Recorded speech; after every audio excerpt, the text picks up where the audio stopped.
Good evening, it is Monday the 18th of September and this is the TCW Podcast Live.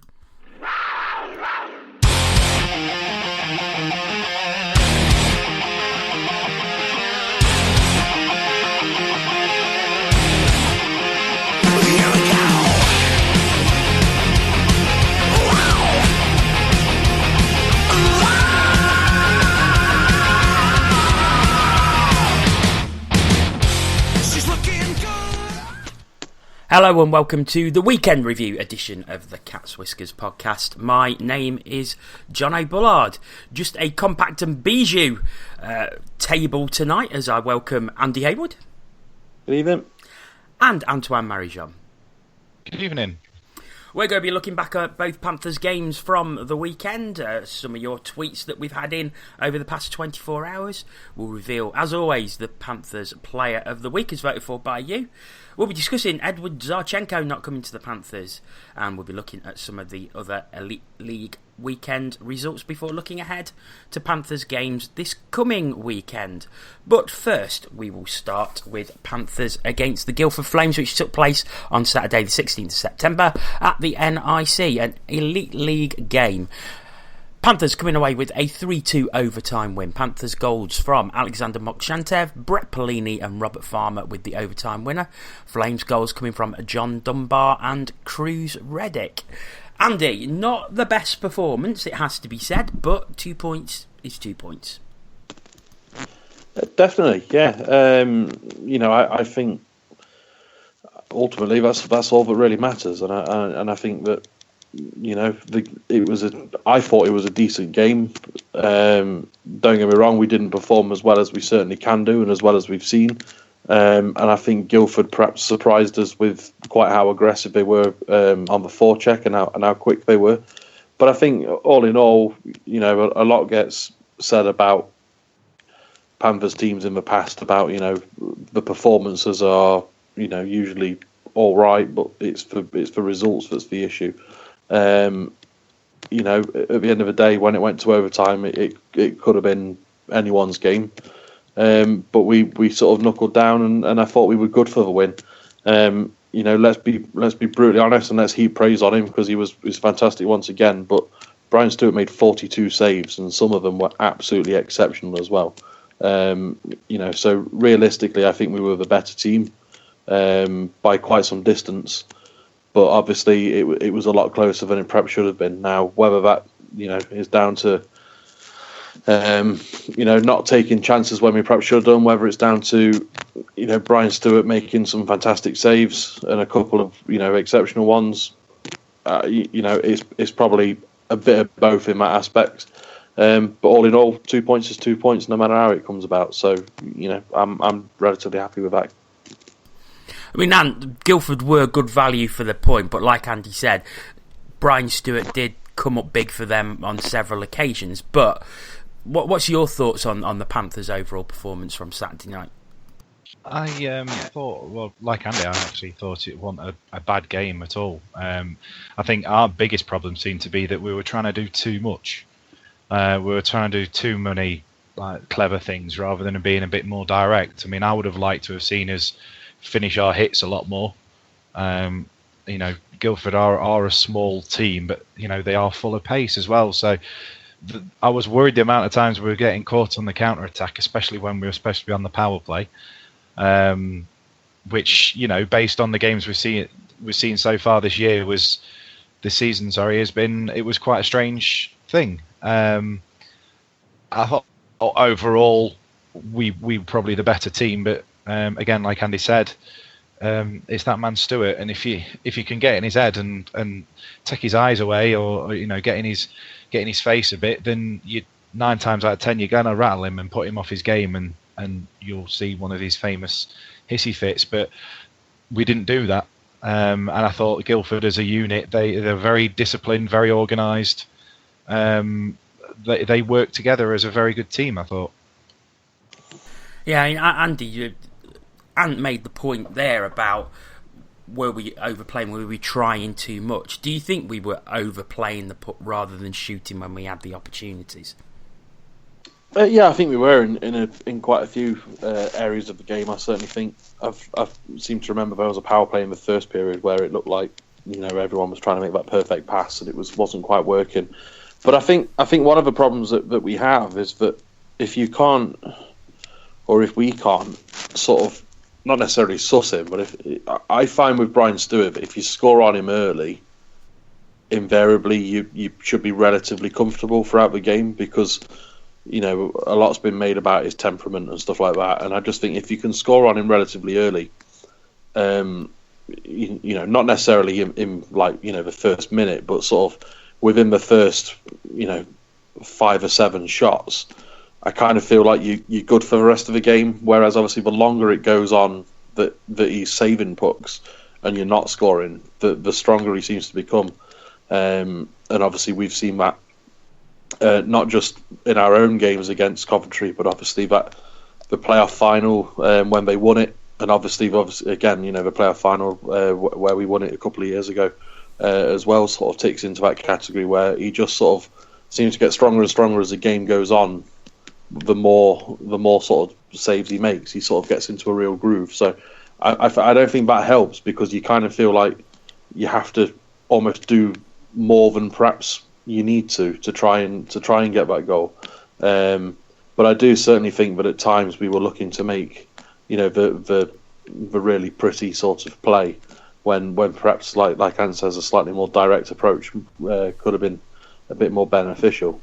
One thing that I would like to bring up, and I don't know if it's on the agenda as such, but obviously we did have a goal waved off in the first period, I think it was, for being kicked in. Now, it was at the other end of the ice for myself, so obviously I can't make any comment as to whether it was or not.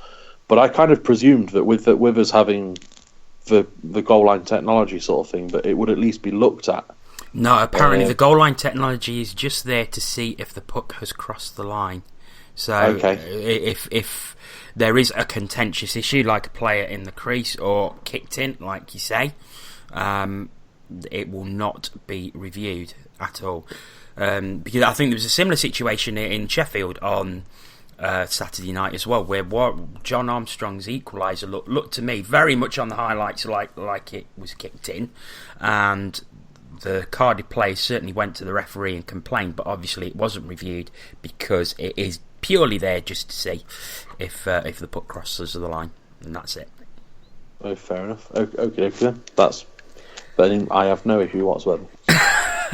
Although it's another debate about whether it should be used for other things like that, but that's a whole new debate, and we've got Wednesday night where we could discuss that, I suppose, if someone sends a question. To be fair, I don't know if either of you two have seen the highlights today, but unless my YouTube jumped, the highlights seem to start in the second period, so I don't even think they've included the no, they did. They did start in the second period. Yeah, so either was there a fault with the camera, Edinburgh style? I don't know. But we certainly got plenty of tweets on Panthers Hockey Live from people who were in that at that end of the arena, and everybody said that yes, it went in off his skate, but they couldn't see a kicking motion. But, that was because obviously I was down the other end, and like I say, I can't really make a comment because my vantage point isn't as good as the people that were close. But it looked to me like he wasn't even facing the puck or the net. It just sort of came off him from what I viewed. But obviously that's why I kind of expected that it would at least go to review. But obviously if it's not reviewable, then you just have to live with it, don't you? At the end of the day, we got 2 points, so it doesn't really matter. We did get 2 points. Unfortunately, Sunday night we didn't get 2 points. So last night we travelled to Ice Arena, Wales to take on the champions, the Cardiff Devils. Devils coming away with a 4-1 victory. Devils goals from Joey Haddad, Justin Farina, Bryce Reddick and Paul Crowder. Robert Farmer with the only tally for the Panthers. And that was a tough night at the Champions Barn. Yeah, it was always going to be. Cardiff's even in their new shiny arena, it's a horrible place to go. Their fans are as passionate as ever. Again, I didn't go. I didn't get the webcast, but I have watched the highlights. and obviously highlights give you one certain perspective, but it certainly seemed to me that, in the first period we had so many chances, and again we were guilty of not taking them. Bounds made a couple of fantastic. That no stick save was something else. It was like seeing a keeper flying off his line in football and diving at the feet of an opposition striker. It was a really, really good save. But yeah, it just seemed to be that moment. I mean, they even said it in the commentary that it was a proper game changer. That it lifted the crowd, and after that we just didn't really look like we had a chance. I mean, Andy, how pivotal do you think that Ben Bounds save was? Because that would have put us ahead, and it could have given the game a whole new complexion. Yeah. I think it. Ultimately, it was pivotal. If a team wins a game, and there's a really good chance for the other team to go ahead, then yeah, it certainly is pivotal. It gives them a bit of a lease of life, and they certainly capitalised on it. But what I will say is I do think that, don't get me wrong, I do think Clark should have scored. I think that perhaps he didn't need to make the move that he makes against the netminder with no stick, because he sort of almost gives him the opportunity to make that save. But I do also think that Clark shouldn't have actually had that opportunity, because there's a point on the highlights where straight after Bounds loses his stick, where I can't remember who it is, and I apologise if I'm wrong, but I think it's Lindhagen. He has about 3 seconds with the puck on his own with practically an empty net. Again, I've only seen the highlights. So obviously, I don't know if it was Lindhagen or not, but certainly from a camera angle from the highlights, there's a gaping hole. Not long after Bounds loses his stick, and the puck is on a Panthers player on that right sort of face-off circle, and you kind of think that, if you just throw it towards the net, there's a fair chance. There's plenty of bodies around. There's more than a fair chance it's going to go in. And obviously, then you're not talking about a fantastic save on David Clark, because it's that opportunity has already happened. But no, it is a fantastic save. It's a pure 100% desperation save, and they're the ones that are always look the best because of the type of style they are. Absolutely fantastic by Bounds, and take nothing away from him, but I do kind of feel like we didn't make it easy for him to save it, because it's still a fantastic save, but I think there were certainly ways that we could have made it more certain that we would score, or certainly a lot more difficult for him to make the save. Yeah, and I've seen a lot of angst amongst the fan base on the various Facebook groups, the Cage, after the performances over the weekend, and we'll get into that more when we look at some of the fan tweets a little later on that we've received. But is a defeat to the champions at their home to be expected, or should we, if we are to challenge for the league title, should we be looking to pick up wins there? Well, yeah, you've got to win. You've got to win at your rivals at some point, but it's the first game of the season at their place. We've got another 3 to come, league matches, that is. I just think this early part of the season that there's a lot of feeling out going on. I don't think, well, I hope we've not. Anyway, I don't think we've hit full capacity yet. I know we're still playing in import short because of injury. That's not going to help, especially in somewhere like Cardiff. But also, like I've already mentioned, if you don't take your chances, you're not going to win the games. And then, was it Mark Richardson pulls out a move like that to create the space for 1-0, and it's the game turns. You concede 2 quick goals towards the end of the period. Expected, no, because I think this team is a lot better than it's showing at the moment. We've seen it. But do I expect us to go in and win? No, I don't, especially at places like Cardiff, Sheffield, Belfast. We'll probably struggle in Coventry again. We always do. But if you can come away with maybe a 50-50 record from playing those teams in their own place, I think you're going to be doing a lot better than most.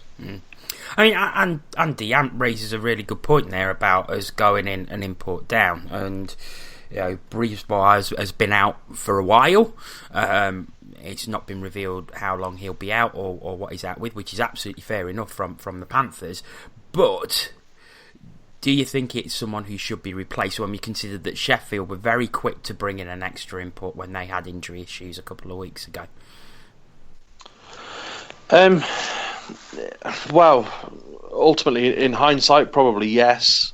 But obviously, if that's knowing now how long he's already been out for, we don't know how long he's intending to still be out for. We don't know how serious the injury is or anything like that. As well, I certainly don't. If other people do, so it's one of them things. In hindsight, when he first got injured, knowing that he was going to miss this chunk of games, I personally would have wanted to see someone come in. But obviously, if it is going to be, another week, it might not be worth it now in that sense. But it's a tough one because obviously we still have plenty of players, and I still think we are more than capable.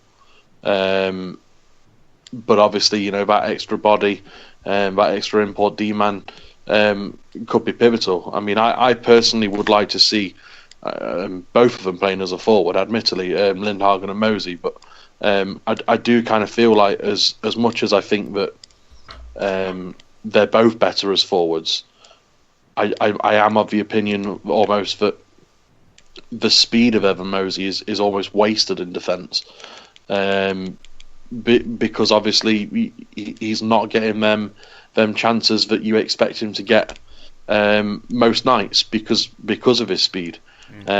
So if having another import D-man means that we get to see that, if we're intending on playing Lindhagen as a forward and Mosey as that utility player, then I'd like to see an import D-man in as quick as possible, if nothing else, but just to get Evan Mosey back up front. Yeah, I would entirely agree with that. We will leave the games there for the moment. We'll read out some of your tweets in a moment. If you would like to get in touch with us while we are live, you can do. It's at CatsWhiskersTV on Twitter, and we will endeavour to read out as many of your tweets as we can. Just before we go on to the fan tweets we've received over the past 24 hours, we've got some plus-minus stats that David Carnell has compiled for us once again, so many thanks to him. Obviously, with 4 goals scored, one of those being the power play, 6 goals conceded, it's not looking too good on the old plus-minus front for the Panthers this week. Just 3 players with pluses. Robert Farmer and Brett Pellini finish +2 and Josh Shallett +1. Plenty of the rest with minus figures. Unfortunately, Ollie Betteridge with a -4. It didn't do too hot over the weekend, so on ice for 4 of the goals that were conceded against us. So, guys, what do you make of that? I mean, I sent those to you earlier today, and anything you can read from those? No.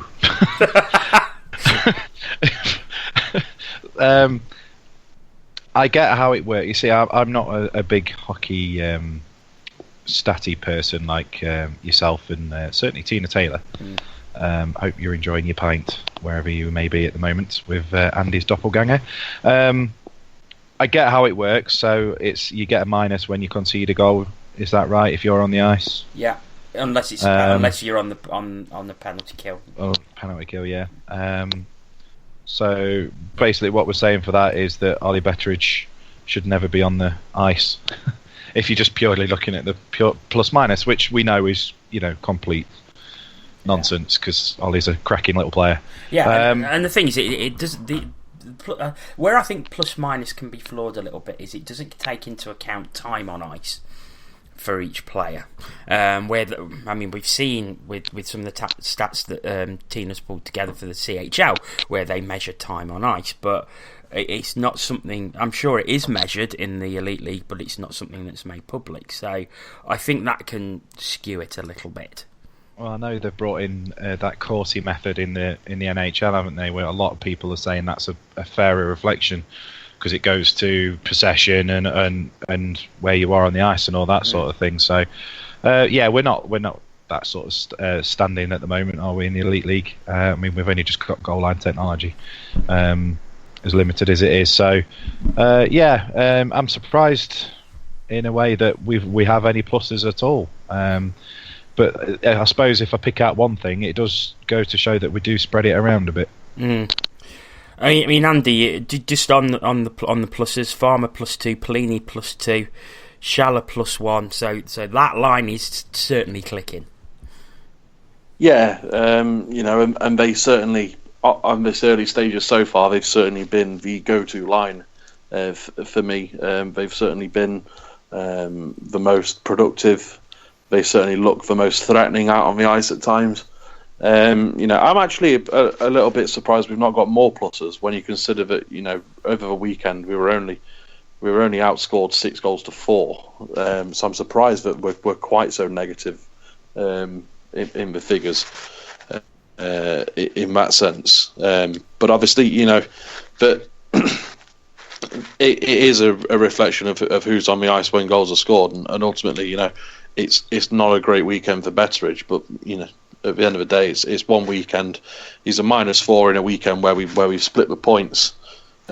It's not all that bad in the grand scheme of things. I'm sure there'll be plenty of other games and plenty of other weekends where it'll be +4 or whatever. So it comes swings and roundabouts. I think a lot of it depends on situations regarding not necessarily time on ice as such for me, but the sort of the situations that you're on the ice.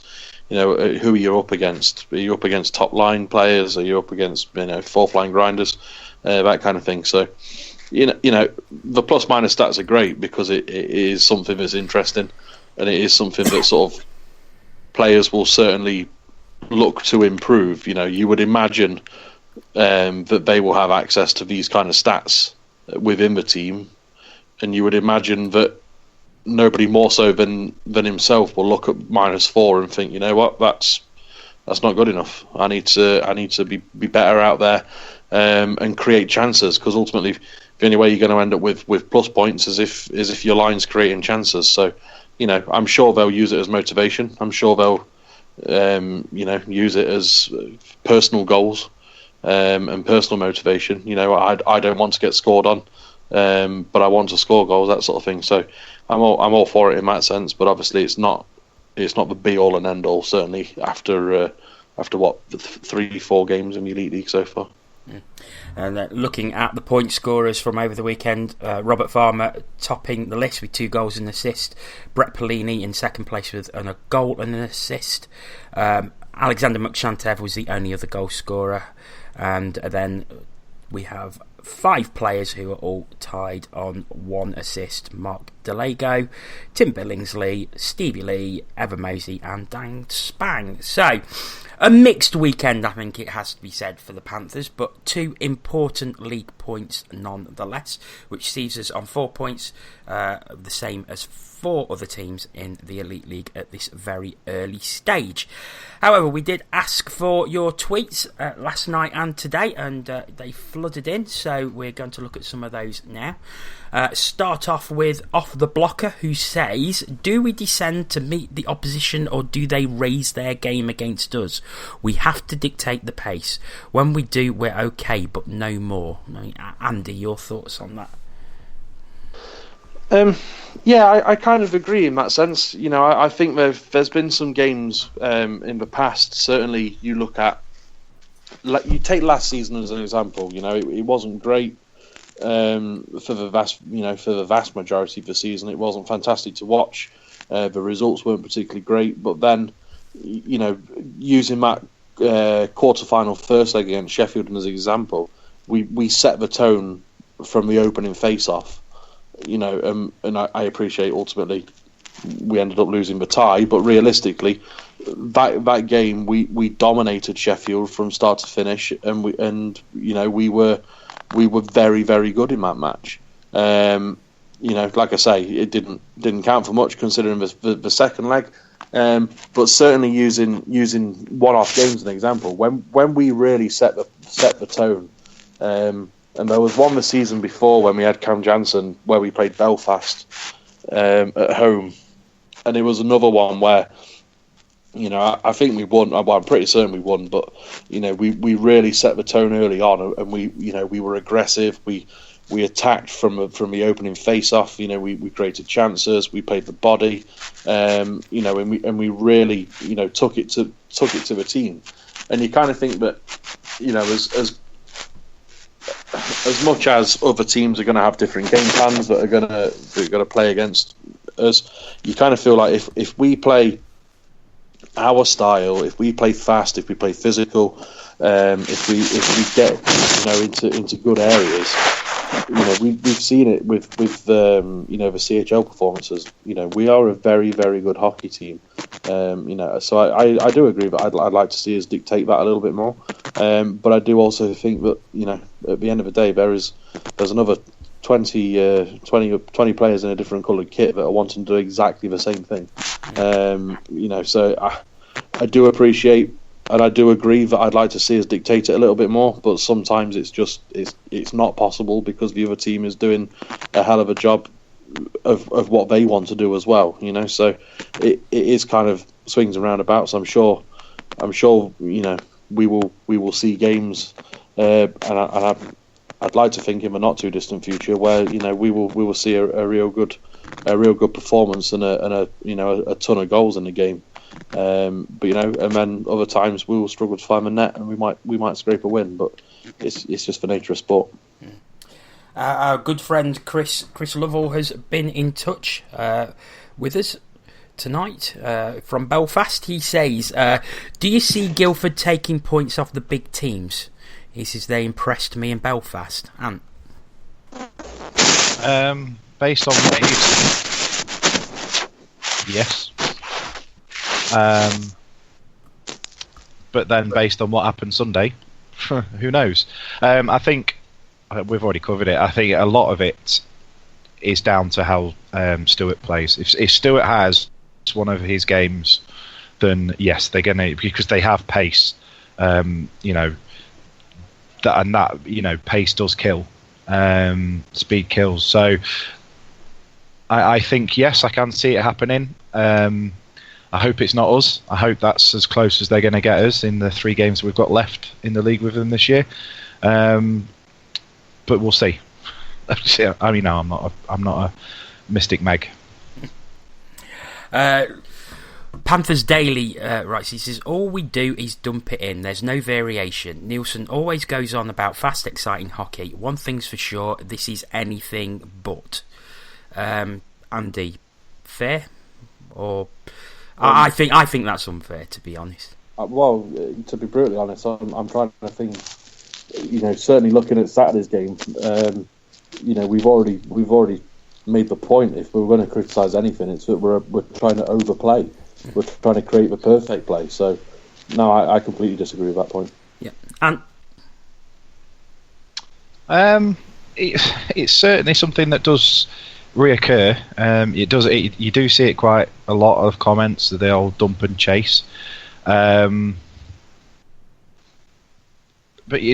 like I say, we certainly didn't dump and chase it in the CHL. I just think we're, like I say, it's early doors. We're filling these teams out. I don't think we've yet to see the Panthers hit full stride. Okay. Christine Waldrum, she says, glad we was back in the 1940s in Sheringham. Blimey, I didn't think it was that bad there. She says, let's hope we get over our CHL hangover. I mean, Andy, are we in a CHL hangover? I don't actually understand the first bit. I think she was away. is what she's saying. Right. Okay. No. Ultimately, it's kind of yes because of the performances after the CHL, but by the same token, no, I don't think we are. At the end of the day, regardless of the CHL and regardless of everything else, it's still really early in the season. We're still playing teams that we've never seen before or never played before. In the season, obviously, I appreciate that we played two pre-season games against Cardiff, but obviously Coventry, Sheffield, and Guildford were all brand new. And it's one of the things that I do appreciate that it certainly feels that way. And like I say, in some aspects, I do sort of kind of agree that we perhaps are, because of the fact that we did so well in the CHL. But it's a different style of play in the Elite League than it is in the CHL. Don't get me wrong, there's no teams that should technically be able to compete with your Davos and your Burns and stuff like that on a regular outing. But the style of hockey is different, and obviously the style of hockey suits the league. A lot of the praise heaped on us, particularly in the Mountfield games, was how we were able to sort of physically dominate them and not necessarily intimidate them, because I don't think that's the right word really for what we played, but we were certainly a lot more physical. We were a lot more aggressive against Mountfield. But obviously, away to Cardiff, at home to Coventry, who've been quite big rivals over the years, away to Sheffield, obviously, who are depending on what you read, they're the big rivals. You're not going to be able to dominate a game physically in those type of matches, because you're playing teams that are incredibly similar styles. Whereas obviously we know that yes, they've got ex-NHLers and yes, they know how to check. It's not like they are weak, or they can't play, they can't take hits or anything like that. But the style of play in Europe is a lot different to what we get over here, and obviously we can use that to our strengths in a lot of aspects. But sometimes in our league we won't be able to use that as a strength, because the other team will be just as big or just as strong, or if not more so. Panthers 6233 Sam says, yet again another wasted road trip. So obviously Sam didn't enjoy his experience last night. Andrew Turner, who's a Steelers fan, he says, where are all your import forwards in these games? Non-existent. Not enough experience in the team perhaps to dig deep when required. I mean, that's something I probably want to discuss, Ant, is that we have signed a lot younger team. Is it an experience issue? Possibly. But again, I'm sounding like a broken record, and I do apologise. It's early season. We're still not. I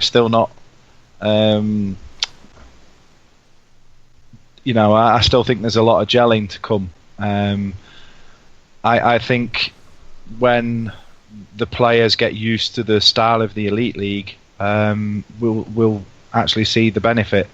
Again, just Saturday was a perfect example. The amount of times we try to do that a little bit extra, a little bit of a fancy flick and everything.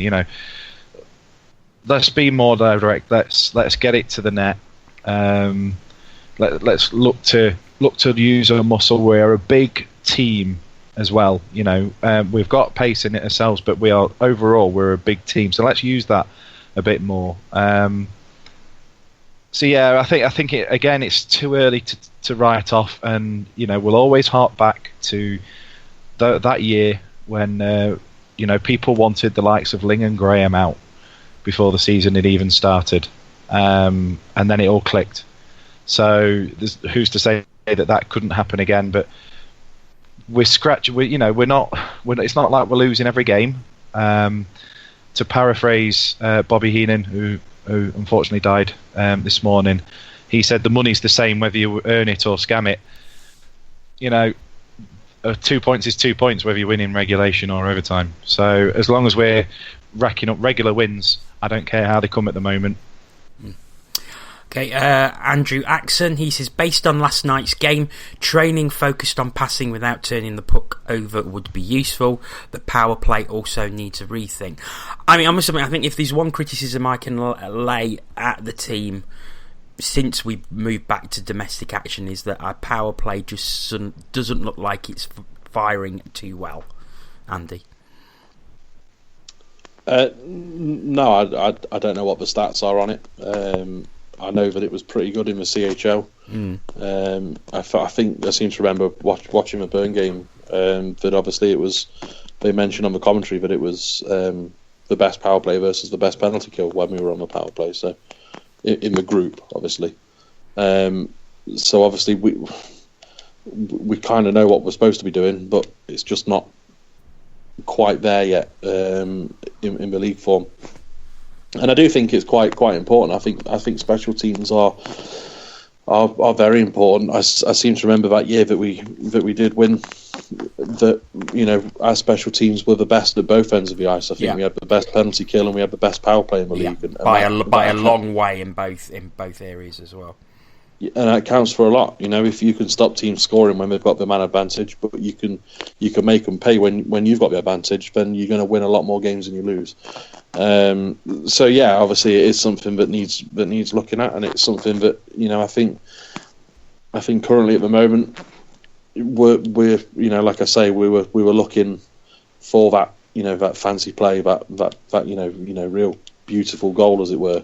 I think ultimately we'll knuckle down a bit and we'll get back to basics a little bit probably the next game or so, and we'll perhaps look to just sort of blitz a little bit more. So I'm sure it will come good eventually. Whether it becomes the best in the league or not, I don't know, but realistically we've got more than enough talent both on and off the ice for what should be a decent power play. So I think realistically it's worrying at the moment, but I'm sure in a week's time, in a couple of weeks' time, I'm sure we'll have a couple of power play goals, so all will be forgiven.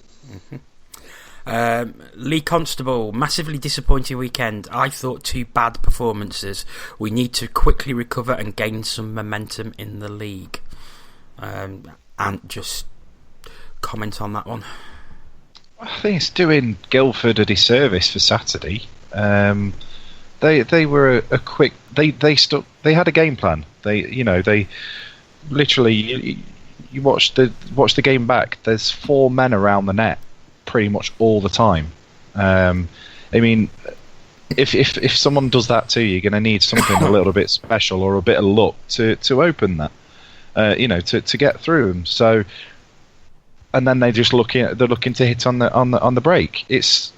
They played really well, and I don't think we were terrible on Saturday. I just thought, as we've said, we just tried to do a little bit too much. And then you look on Sunday, they're the defending champions. We all said it at the start of the season that Cardiff took the team that won the league and the cup last year. They did the double, and they've improved. We all think they've improved. There's a lot of teams going to go there and get absolutely spanked. But like I say, if we'd taken our chances in that first period, if Bounds wasn't allowed to make that save, then we could have been talking about what a fantastic weekend we've just had. We've just taken 4 points, including 2 points at the defending champions.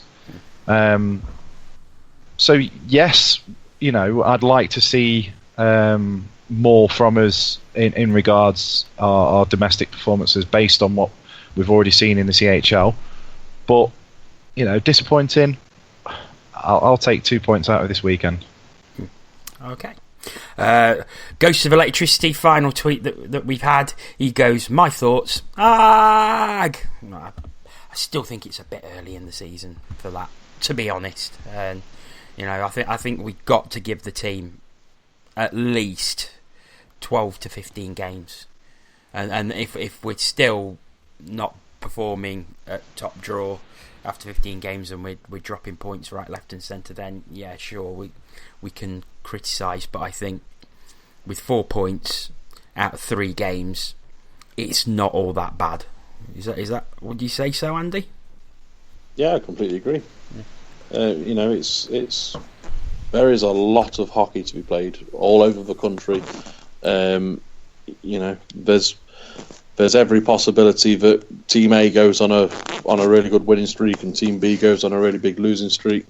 We've just got to make sure that we're one of the ones that sort of are sticking round, and I think that's the main thing is sort of staying in the mix. It's not necessarily about setting the pace ourselves, or having it wrapped up by Christmas. It's certainly, from a Panthers fans' perspective, people want us to compete for the league, and ultimately that means that at every stage in the season, from early doors to the end of the season, we've got to be there or thereabouts. And currently, at the moment, after these early games, we're certainly that. So currently, at the moment, I'm certainly not hitting anywhere near signs of panic stations. There's a long way to go yet. And just before we move on, there was a post from a Cardiff fan who was at the game yesterday on THF. I just want to read a little bit of it out, which sort of might put things into perspective a little bit. He says, "Excellent game of hockey. Panthers might feel a little aggrieved with the scoreline, but they seem to lack a killer punch in front of goal, and their netminder had a few shaky moments, so Devils probably did edge it. Looking forward to the next game between these two, I saw nothing to dissuade me from the view that these are two teams that will finish top 3. So someone from the opposing team last night still thinks we are going to be there or thereabouts, and I will take that at the moment. So, moving on to Player of the Week. Thank you once again for voting in great numbers, and we have our top 3. So, in third place, it's Brett Polini. In second place is the winner from the past 2 weeks, Alexander Mokshantev. And in first place, of course, it is Robert Farmer with 3 points from the weekend and a +2 rating. Robert Farmer, deservedly, I think, the player of the week this week. Guys, anything to add? Agree, disagree? No, I fully agree with that. It'd have been interesting to see if that outrageous attempt by Mokshantev went in, as to whether that would have swayed the voting a bit more. But no, thoroughly deserved for Robert Farmer. Yeah. And I think what we're seeing as well is what a gem we have on our hands with the Mock. It was unknown quantity when we signed him. Nielsen even said we signed him as a 4th liner, although he did expect him to push up.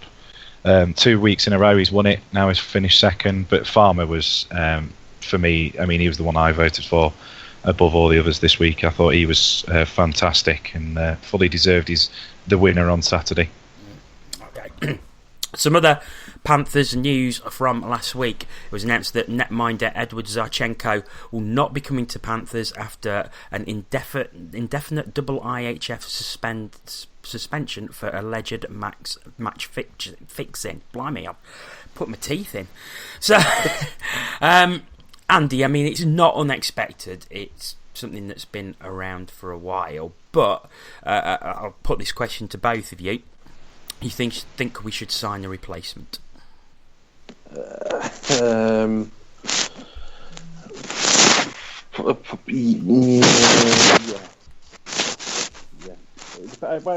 Ultimately, my reasonings for saying yes is that obviously at some point during the off season, we felt like we needed 2 important netminders. Yes, we've seen Sam Gospel play in pre-season in the Challenge Cup, and yes, he's more than capable, but there must have been some reason or something that was making us think that we need an extra import netminder. So for that reason, and probably that reason alone, I would say yes. Yeah. And Garnett's 34? Is he? Yeah. 34, yeah. He's not going to be going on forever. I think, combining that with his studies as well, he's going to need a break. And I don't want to be thinking that we've got Gospel, who's a fantastic talent, but then who do you back him up with? I think, and lightly speaking, we've still got Sheffield to play 18,000 times as well, so that guaranteed we're going to get injuries. I think if the money's there, if it's obviously a route that we wanted to go down originally, I would like to, but not at the deterrent for Gospel to get games. I don't want Gospel to be in that situation that Greener was in at the end of last season, where he's coming in completely cold. I think from my own point of view, it's a long season and we need to give ourselves the best chance to win. I think giving ourselves the best chance to win is by going with the original plan and signing another import netminder. I still think Gospel will get games. I think that Mike Garnett will need a break from time to time. And I think it's the way to go. Just go with the original plan. It was obviously planned to have 3 netminders this season. I see no reason to change that at all. It just gives us that best chance to win games and keep the netminding rotation fresh. So I would not be worried at all if another netminder came in. I fully appreciate what people are saying. Garnett is an excellent netminder. Sam Gospel is an excellent talent, but I just think having that extra body there will just shore it up and give us a better chance as the season goes on. But to be fair, I'm greedy. I'd like us to sign not only an extra goalie, but an extra D-man and an extra forward as well, to give us a full sort of squad of players, if you like. Yeah. I know we've got the likes of Mosey and Lindy that can play both D and forward, but if the money was there and you've got the players that are, understand that they'll be picked based on who's the best player to play at that time. I'd like us to go full out and have a proper squad, but that's asking a little bit too much, I think. Okay. Moving on to the Nottingham Lions, they finished a 3-game homestand to start their season, and unfortunately it was another defeat, 5-3 to the division champions from last season, the Solway Sharks. Another close fought encounter at the NIC. Lions were 3-1 ahead at one stage and were unlucky not to get something out of the game. Just very quickly, guys, a lot of people said that the Lions were going to come up to this level and get absolutely spanked every week. That's not the way it's turned out. They played 3 of the top teams in the division in Telford, Hull and now Solway. They've lost 5-2, 5-3 and 5-3. I mean, Andy, they've certainly not been disgraced at all. No, definitely not. And I think it's a good sign. I do think that it will only get more difficult. There's obviously going to be, with them having 3 home games to start the season, there's obviously going to be a spell of away games, and obviously they've now got that bit of a monkey on their back regarding getting that first win. But it's certainly encouraging signs. It's their first season in this league. It's obviously they are expected to be whipping boys as such. And I think it's a great opportunity for them as well because of that. So I think that there's plenty of good things to come. I just think that they've just got to keep battling. I saw a tweet. And I believe it was from Luke Thomas, but I might be wrong, that just said, they are playing well, they've just got to keep going for a full 60 minutes and they will get something out of a game, and ultimately I'm sure they will at some point in the season. But it's a promising start. Like you say, they've played 3 exceptionally good and exceptionally experienced teams, and they've certainly not disgraced themselves. So long may it continue, and if they keep putting in performances like that and they keep improving week on week, there's a fair chance that they'll get a couple of wins. Yeah, definitely. Very, very promising signs that I've seen so far, especially from the last couple of weeks. Just a little bit more Lions news. They do have some game-worn shirts available to raise a bit of money for themselves. Shirts that were used from 2014 to 2016. They're white home shirts.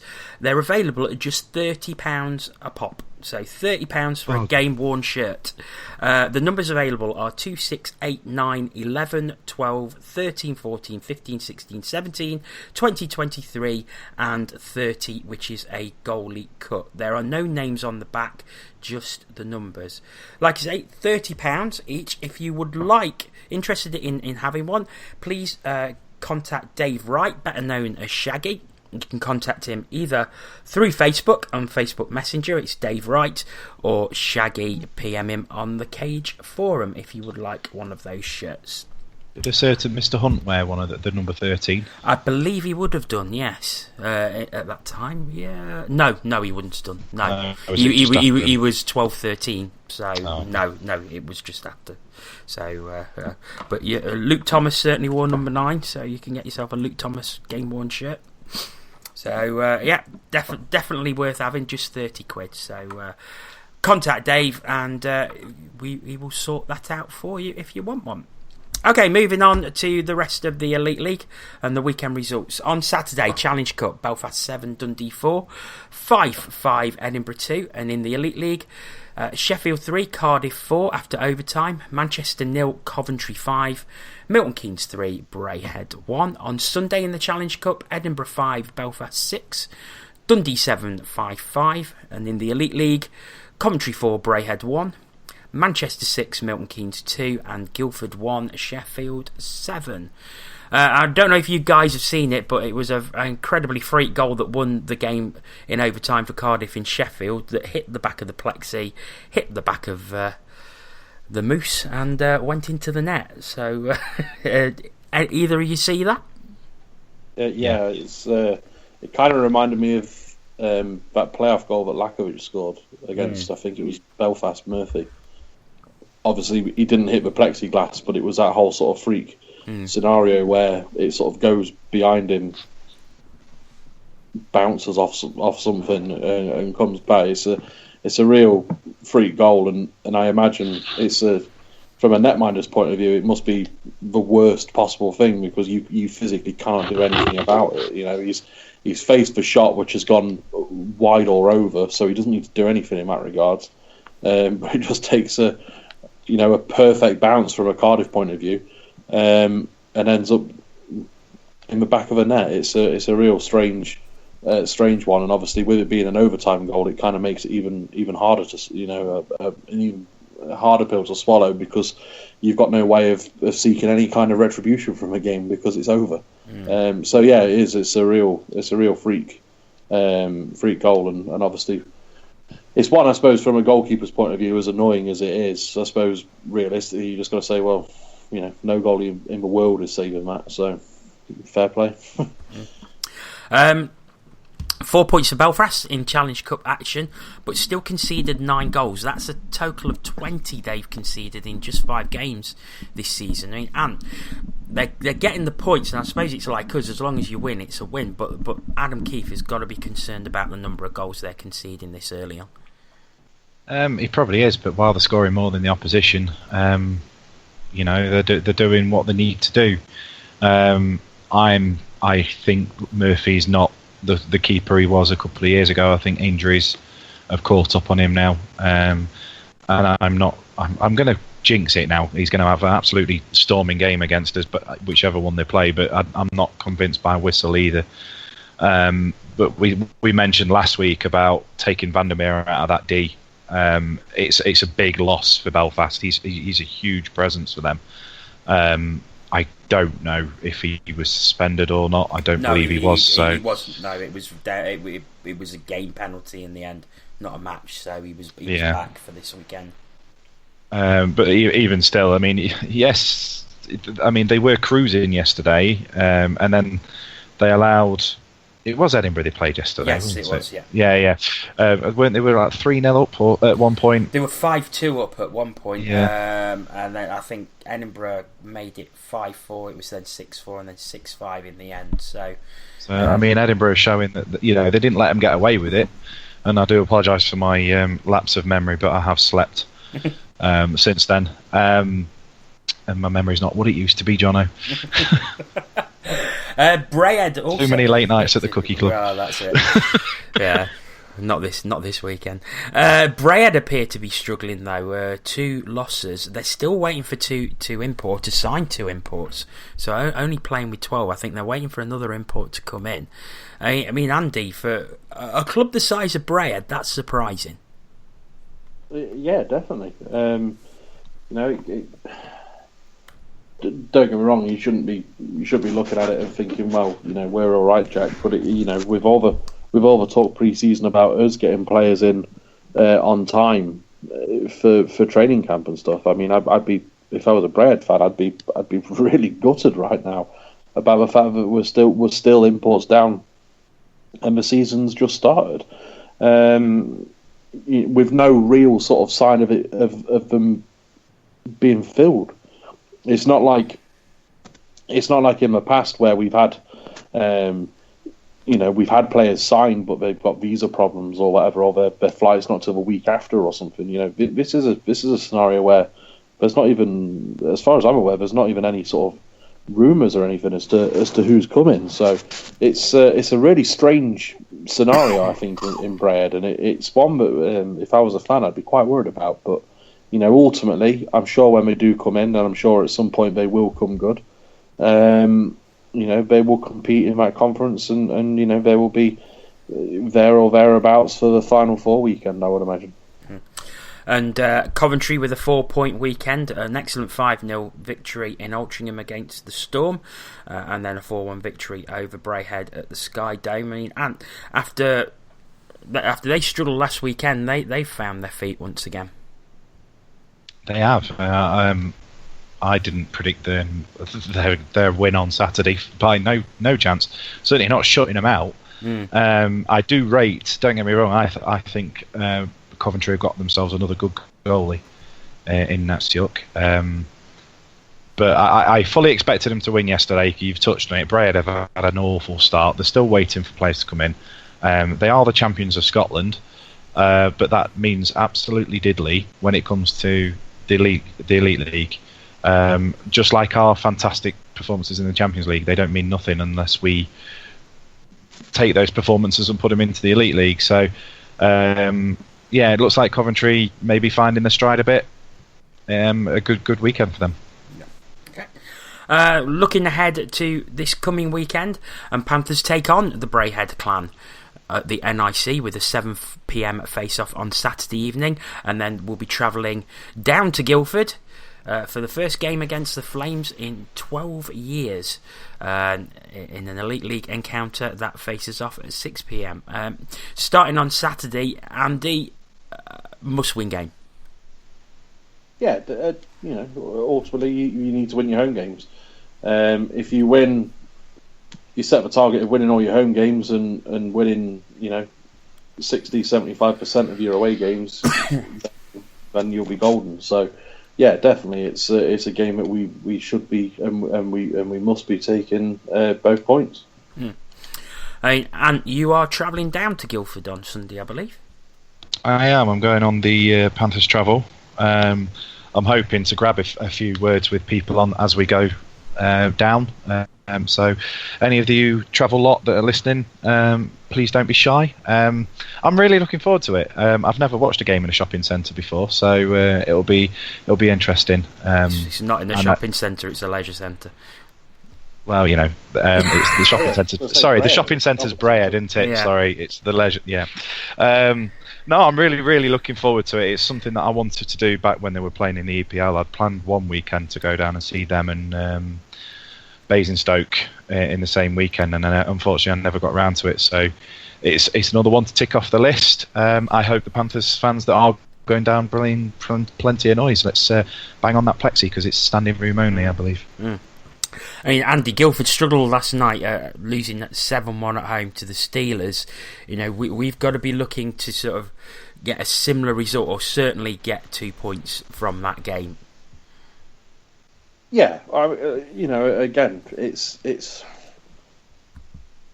all cliches, but you've realistically, these are games that if we're going to be competing, then we need to be winning. Guildford will be no mugs whatsoever, but we should be winning these games, and getting the 2 points. So I think obviously we've got a game against Brayhead on the Saturday at home. Who did Guildford play on Saturday? They are away at Manchester, so they've got a bit of a longer trip.